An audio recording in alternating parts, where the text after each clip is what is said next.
बिस्मिल्लाहिर्रहमानिर्रहीम। अस्सलाम वालेकुम। मेरा नाम ज़ैनब ख़ान है और आप देख रहे हैं मेरा YouTube channel visa talk. Friends, USA का 10 साल का विज़िट वीज़ा और वो भी बग़ैर बैंक स्टेटमेंट के क्या मिल सकता है, ये हम आज की वीडियो में डिस्कस करेंगे। यूएसए के विज़िट वीज़ा की मेनली 2 कैटेगरीज़ होती हैं। एक B1 वीज़ा है जो कि बिज़नेस पर्पज़ के लिए होता है और सेकंड होता है B2 वीज़ा जो कि टूरिज़म पर्पज़ के लिए होता है। अब आप ने मोस्टली यही सुना होगा कि आप इन दोनों कैटेगरी के वीज़ाज़ के लिए बग़ैर बैंक स्टेटमेंट के यूएसए का वीज़ा अप्लाई कर सकते हैं। आप 5 साल का यूएसए का वीज़ा लेते हैं या 10 इयर्स का वीज़ा अप्लाई करते हैं तो ना तो आपको बैंक स्टेटमेंट फॉर्म पे अपलोड करनी है और ना ही आपको कहीं भी वो प्रेजेंट नहीं करनी। तो इट मीन्स कि आप यूएसए बग़ैर बैंक स्टेटमेंट के वीज़ा देता है। जब आप यूएसए का विज़िट वीज़ा अप्लाई करते हैं तो आपने एक ऑनलाइन फॉर्म फिल करना होता है जिसे DS-160 फॉर्म कहते हैं। यूएसए का विज़िट वीज़ा और इस फॉर्म को फिल करने की वीडियो मैंने ऑलरेडी अपलोड की हुई है, उसका लिंक मैं आपको डिस्क्रिप्शन बॉक्स में दे दूँगी, आप वहाँ से जाकर चेक कर सकते हैं। आज की वीडियो में हमने जस्ट इस टॉपिक पे इस पॉइंट के बारे में बात करेंगे कि अगर आपके पास बिल्कुल भी बैंक स्टेटमेंट नहीं है तो क्या आप यूएसए का विज़िट वीज़ा अप्लाई कर सकते हैं और उसे हासिल करने में कामयाब हो सकते हैं कि नहीं। क्योंकि आपने ऑलरेडी इस बारे में काफ़ी वीडियोस देखी होंगी और सुना होगा कि यूएसए ना तो कोई बैंक स्टेटमेंट उसमें आपने फॉर्म पे अपलोड करनी है, ना ही आपने कहीं भी प्रेजेंट नहीं करनी। तो इससे क्या साबित हो गया कि शायद आप बग़ैर बैंक स्टेटमेंट के भी यूएसए का वीज़ा ईज़िली ले सकते हैं। फ्रेंड्स, यूएस एम्बेसी वीज़ा के लिए इंटरव्यू लेती है। कोई ख़ास ये लंबा चौड़ा इंटरव्यू तो नहीं होता और 14 ईयर्स से लेके 79 ईयर्स तक के एज लिमिट के लिए ये इंटरव्यू मस्ट होता है। यहाँ तक कि एज के हर बंदे को, कैंडिडेट को इंटरव्यू देना होता है। अब जब आप इंटरव्यू के लिए जाते हैं तो मेनली अगर आप उनकी ऑफिशियल वेबसाइट भी देखें, मैं आपको उसका स्क्रीनशॉट भी यहाँ पे शेयर कर देती हूँ कि जिसमें मेंशन किया हुआ कि आपके पासपोर्ट, आपका फॉर्म का कंफर्मेशन का पेज, आपकी फ़ी पेमेंट रिसीट और फ़ोटो, ये वो मेन डॉक्यूमेंट्स हैं जो कि आप यूएसए की वीज़ा के लिए आपको रिक्वायर्ड होते हैं। ये वो डॉक्यूमेंट्स हैं जो कि लोग समझते हैं कि बस ये ज़रूरी है, इनके अलावा कोई ज़रूरी डॉक्यूमेंट नहीं है। तो कैंडिडेट्स क्या करते हैं कि ये वेबसाइट से ये पढ़ते हैं कि गैदर रिक्वायर्ड डॉक्यूमेंट्स कि अच्छा हमें ये डॉक्यूमेंट्स ज़रूरत है। हमने फॉर्म फिल किया ऑनलाइन, एक पिक्चर हमारी लगी, हमने फ़ी पे कर दी 189 जो डॉलर है, 185 यूएस डॉलर, और उसके बाद हमारा पासपोर्ट है, कोई डॉक्यूमेंट उसमें हमने अपलोड नहीं किया। इट मीन्स की ज़रूरत ही नहीं, हमारा छोटा सा इंटरव्यू होगा, हमें ईज़िली वीज़ा मिल जाएगा। लेकिन वो क्या करते हैं कि जो बाकी का पार्ट है वेबसाइट का जिसमें कि लिखा है कि additional documents may be required, आपने ये डॉक्यूमेंट्स भी लाजमन रेडी रखने हैं, लाजमन आपके पास होने चाहिए ड्यूरिंग इंटरव्यू भी। मीन्स ये वीज़ा ऑफिसर की मर्ज़ी है कि वो आपसे ड्यूरिंग इंटरव्यू कोई भी डॉक्यूमेंट्स आपसे कह सकता है, ले सकता है, और वो ना भी कहे तो आपने ये डॉक्यूमेंट्स आपने लाजमन साथ लेकर जाने हैं।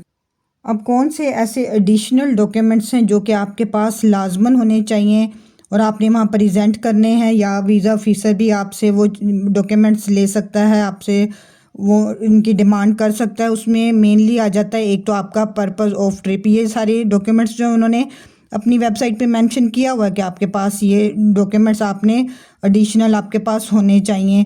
और कोई भी कंट्री हो, यूके है, शेंजन वीज़ा आप अप्लाई करते हैं या यूएसए का भी करते हैं, तो मेनली ये चीज़ों को वो लाजमन देखते हैं कि आपका पर्पस ऑफ ट्रिप क्या है, यानी कि आप वहाँ क्यों जाना चाहते हैं। आप उसके लिए ज़ाहिर है आप सिंपल अगर उनको कहते हैं कि जी मैं वहाँ घूमने जा रहा हूँ, मैं ये फ़लाँ जगह देखूँगा, फ़लाँ सिटी में जाऊँगा, फ़लाँ स्टेट में जाऊँगा, तो वो उस चीज़ को नहीं मानेंगे जब तक कि आप कोई डॉक्यूमेंट्री एविडेंस नहीं देंगे। और डॉक्यूमेंट्री एविडेंस आपके ट्रिप की क्या होगी, आपकी होटल बुकिंग होगी, आपकी day to day travel plan यानी कि जो आपकी आइटिनरी होती है वो होगा। आप साइट सीइंग प्लेसेस की टिकट्स भी ऑनलाइन बुक करवा सकते हैं जो कि फिर बाद में कैंसिल भी हो जाती होती हैं। तो ये चीज़ें सारी आपको एक जेन्युइन टूरिस्ट शो करेंगी। और अगर आपको वहाँ से कोई इनवाइट भी कर रहा है तो वो एक इतना स्ट्रॉन्ग चीज़ नहीं होती जब तक कि आप अच्छी तरह से अपना पर्पज़ नहीं बताते कि हाँ मैंने ये काम करने के लिए जाना है। तो ये सब चीज़ों की आपके पास डॉक्यूमेंट्री एविडेंसेस हों, होटल आपका बुक हो, आपकी सारा आपने एक एक दिन का उनको ट्रैवल प्लान साथ बना के आप लेके गए हों और साथ में आपने टिकट्स वगैरह भी परचेज़ की हों, ताकि आप ये शो करें कि मैं जेन्युइन टूरिस्ट हूँ और मेरा टाइम सेव हो जाएगा, मैंने इसलिए ऑलरेडी टिकट्स परचेज़ की हुई हैं। इसके अलावा जो एक और डॉक्यूमेंट्स जो कि आपने वहाँ पे प्रेजेंट करना होता है या आपके पास लाजमन होना चाहिए, वो आपकी इंटेंशंस हैं। हर कंट्री सेम वही, जैसे आपको अभी मैंने बताया कि उनको मेन ये होता है कि आप उनके मुल्क में जाएं, वहाँ घूमें फिरें या आपका जो पर्पज़ है वो पूरा करें और उसके बाद आप अपने मुल्क में वापस आएँ। तो वो किस तरह से वापस आएंगे कि जब आपके पास एक कोई स्ट्रॉन्ग रीज़न होगी वापस आने की। और वो रीज़न क्या होती है? वो रीज़न होती है आपकी सोशल और आपकी financial ties. Financial ties means आपकी यहाँ पे जॉब है, आपका बिज़नेस है, आपकी फैमिली है यहाँ पे, तो जिनकी वजह से एक रीज़न है कि आपने अपना विज़िट करके वापस आना है। तो उसके लिए क्या होगा कि आप फैमिली की FRC होती है, फैमिली रजिस्ट्रेशन सर्टिफिकेट होता है, मैरिज सर्टिफिकेट वगैरह होते हैं कि शो हो कि आप कितनी फैमिली है जिसकी वजह से आप वापस आएंगे। आपकी बिज़नेस से रिलेटेड जो डॉक्यूमेंट्स होते हैं, टैक्स रिटर्न्स वगैरह होते हैं, वो आपके एक टाइज़ होती हैं कि आपका यहाँ पे बिज़नेस है। अगर आप जॉब करते हैं तो आपका जॉब लेटर होगा कि आप यहाँ पे इतनी सैलरी जनरेट कर रहे हैं और इतने सालों से यहाँ पे आप इस डेजिग्नेशन पे जॉब कर रहे हैं। और उसके बाद आ जाता है एबिलिटी टू पे। एबिलिटी कैसे आपकी पता चलेगा कि आप अपने ट्रिप को पे कर सकते हैं कि नहीं? मीन्स आपकी बैंक स्टेटमेंट। तो इट मीन्स कि बैंक स्टेटमेंट आपके पास होनी चाहिए जिसमें इतने सफिशेंट फंड्स हों कि आपने जितना भी अपना एक ट्रैवल प्लान उनको बता रहे हैं, जितना टूर शो किया हुआ है वो उसको कवर कर रहा है, और उससे अलावा एडिशनल भी उसमें आपके पास जो है वो पैसे मौजूद होने चाहिए। तो इट मीन्स कि आप इतने फाइनेंशली साउंड हैं कि आप अपने कवर कर सकते हैं टूर को।